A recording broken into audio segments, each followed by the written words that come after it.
one of the most powerful aspects of CloudForms is its ability to do deep inspection into your infrastructure. Now, if you've ever had to deal with a configuration management database, a CMDB, you know how painful that can be to do manually, and to try to keep it up to date is almost impossible. Well, CloudForms does so many of those tasks and does it automatically, simply by drilling down into your infrastructure and gathering information that you can then use. And we'll take a look at that. So I'm going to start by going down here to the compute menu, and first I'm going to go up to clouds. Now we see that we can also do this, demonstrate this as well with infrastructure and containers, but it's basically the same for all of them. So we're going to take a look at the cloud providers. Now in the CloudForms world, a provider is just what it sounds like. It is say Amazon or Azure or Google Cloud. These are external cloud providers. They give you access to clouds. We also see OpenStack. So if you happen to have an internal cloud based on OpenStack, we can look into that and work with that as well.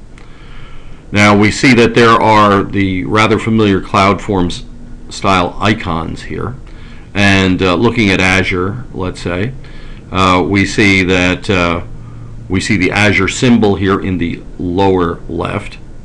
We see the number of instances, which is 64, in the upper left. We see the number of images that are used within this cloud provider, which is 16 in the upper right. And then in the lower right, we see the green check, which indicates that we do have a proper connection to that cloud provider. So all is well. So let's drill into this. With CloudForms, just about everything can be drilled into if you have the appropriate privilege. And we are looking at this from an administrative panel right now, so we can look around at everything. CloudForms does have a very strong role-based authorization system, so that if you have people that only need to see certain things, you can limit them. But since we're administrators, we can get a more full view of the world.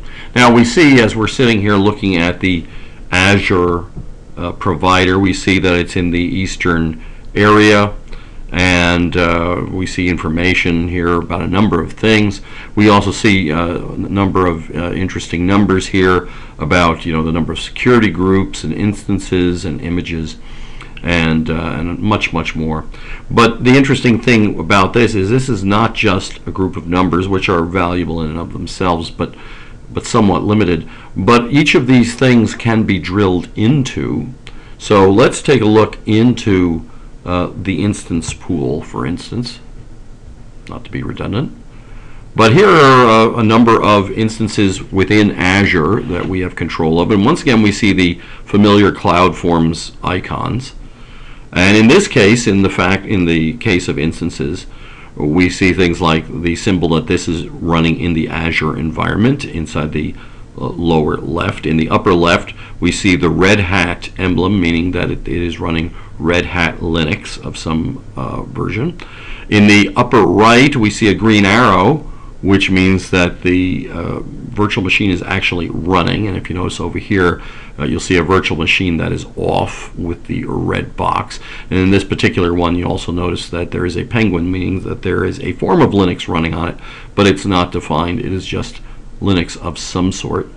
And then the lower right quadrant is the number of snapshots that exist for this virtual machine, which is one of the hidden problems that we find inside infrastructure today, and particularly in clouds, is that people take a lot of snapshots for real reasons, but then they lose track of the fact that they have a number. And CloudForms can actually resolve that for you. You can set limits and so forth.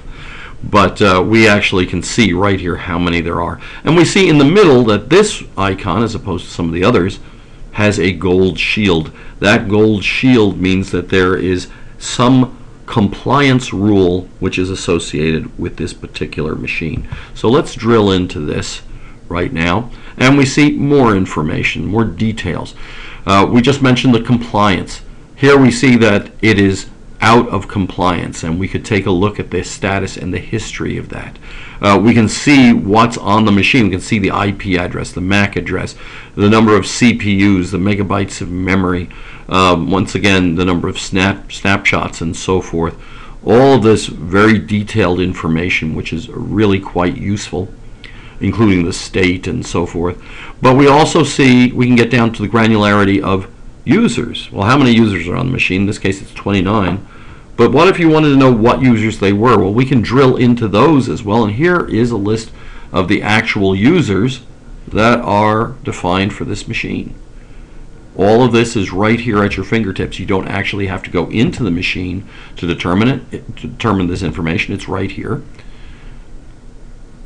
We see things about groups. Now, here's a really interesting one. This is where I mentioned the CMDB. People interested in that sort of work are going to be very interested in this.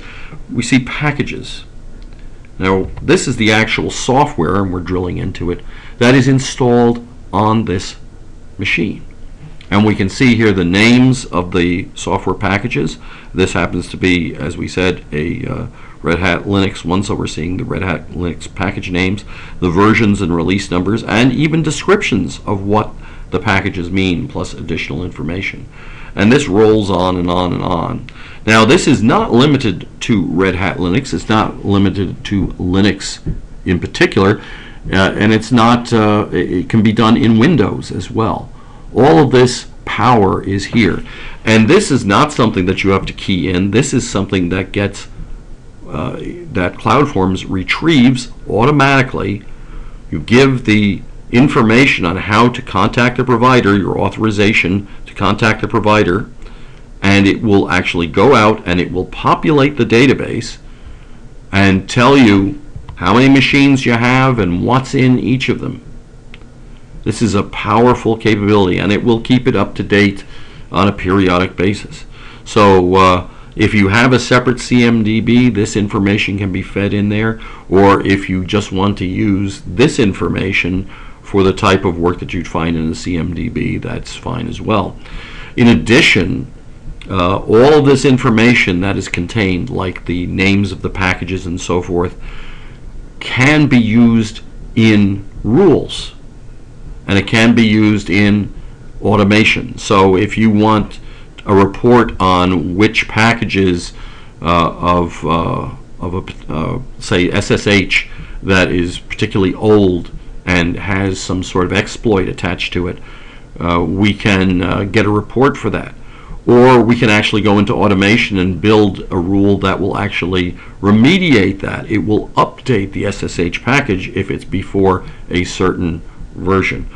All of this information, all of this capability is possible because of this self-population of the internal virtual database within CloudForms. The ability to look deep and inspect deep into your infrastructure. This is one of the greatest powers that you're going to find.